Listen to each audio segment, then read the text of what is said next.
Now to our COVID-19 coverage, and rebounding in the midst of a pandemic is not easy. People experiencing stress, anxiety, and loneliness, and they need help. It's leading to a surge in calls to crisis hotlines. News 5's Patrick Nelson spoke with mental health experts and trained volunteers seeing success on the front lines of suicide prevention. Year after year, mental health experts have tried to combat the startling number of suicides in El Paso County. There was a major concern that we would see a spike in suicides as a result of the coronavirus and lockdowns. But it turns out suicide numbers are actually down compared to this time last year, as a record number of people call for help. So right after the safer at home order went into effect, our call volume increased by 75%.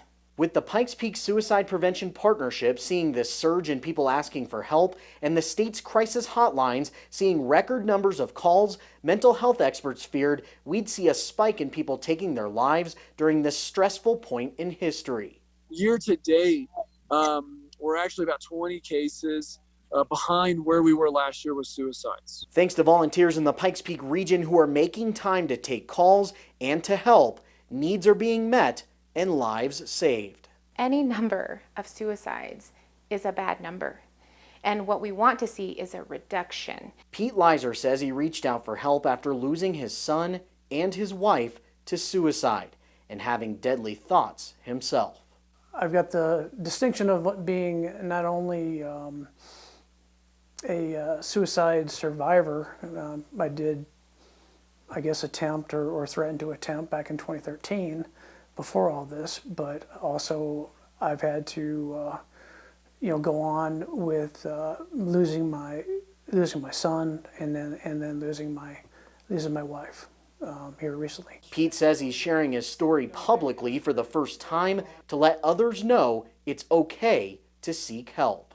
These people need to take it seriously and treat it like they would treat diabetes or cancer or high blood pressure or cholesterol or different things. It's no different. In many cases, interns and volunteers like Maria Cortez, Laura Barnes, and Ron Johnson are the ones on the front line taking calls and hosting Zoom meetings to help people to open up in order to manage their mental health. When I see a new participant, I immediately want to congratulate them for having courage enough to show their vulnerability. If there's a situation that this person has gone through that's something similar to me, I'm able to talk about it. I'm able to share that too.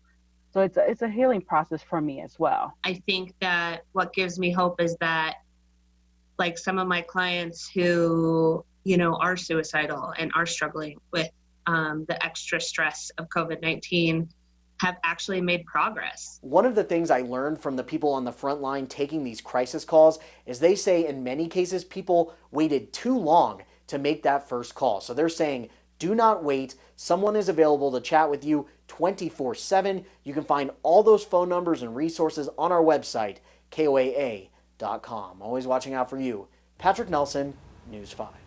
Thanks, Patrick. And News 5 will continue working with you as we get through this and rebound together. So reach out to us. We want to share your stories. Email us rebound@KOAA.com.